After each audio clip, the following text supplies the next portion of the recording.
Hello friends, welcome to my channel craft creation by Mousumi. আজকের ভিডিওটা নিয়ে এসেছি হোলি স্পেশাল এই টি শার্ট পেন্টিং। চলো শুরু করা যাক। দেখো, আমি এখানে প্লেন সাদা রঙের একটি টি শার্ট নিয়েছি এবং এর ঠিক মিডিলে একটি সার্কেল কেটে নিচ্ছি।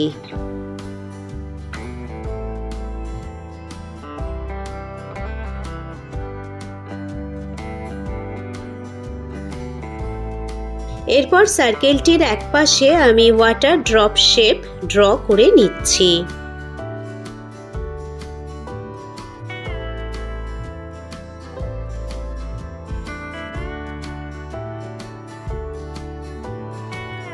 অপর পাশে আমি স্কেল দিয়ে লাইনস টেনে নিচ্ছি যাতে আমি কিছু লেখা লিখব। তোমরা ইচ্ছা মতো এখানে লিখতে পারো। আমি এখানে লিখেছি যেমন বসন্ত এসে গেছে। তোমরা ইচ্ছা মতো হ্যাপি হোলি বা দোল উৎসব বা বসন্ত উৎসব এরকমও কিছু লিখতে পারো।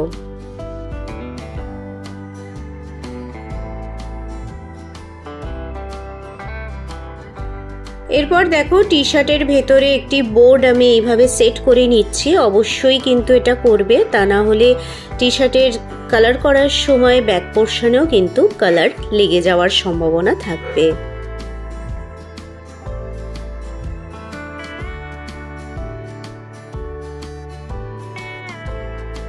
এরপর আমি কালার করা শুরু করলাম। এখানে আমি অ্যাক্রিলিক কালারস ইউজ করে নিয়েছি।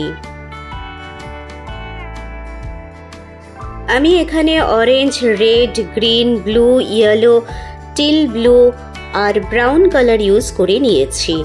তোমরা সেম কালার ইউজ করতে পারো অথবা তোমাদের পছন্দ মতো কালারও কিন্তু ব্যবহার করতে পারো।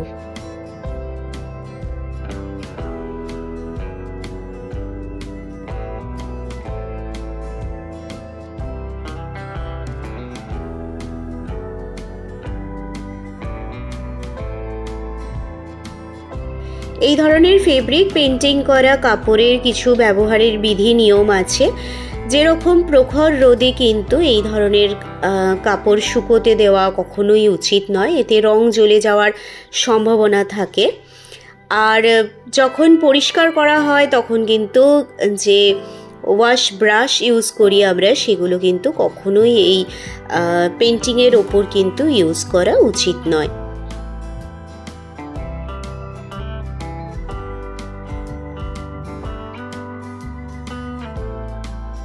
তোমরা যদি আমার চ্যানেলে নতুন হও এবং আমার ভিডিও যদি তোমাদের ভালো লাগে, অবশ্যই লাইক করো, শেয়ার করো, সাবস্ক্রাইব করো। আর তোমাদের মতামত কিন্তু অবশ্যই আমাকে কমেন্টের মাধ্যমে জানিও। তোমাদের একটি লাইক এবং একটি কমেন্ট কিন্তু আমাকে অনেক বেশি ইন্সপায়ার করে আগামী দিনে এগিয়ে চলতে।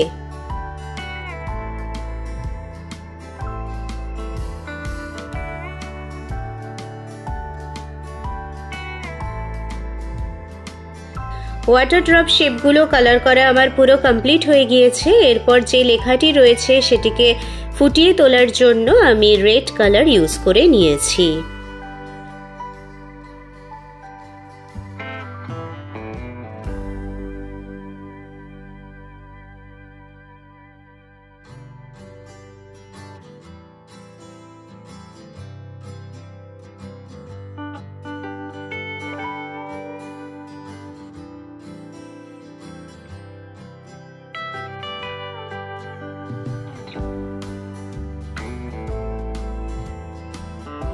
এরপর স্পঞ্জ ড্যাবারের সাহায্যে ইয়েলো কালার ইউজ করে নিচ্ছি সার্কেল শেপটির উপর।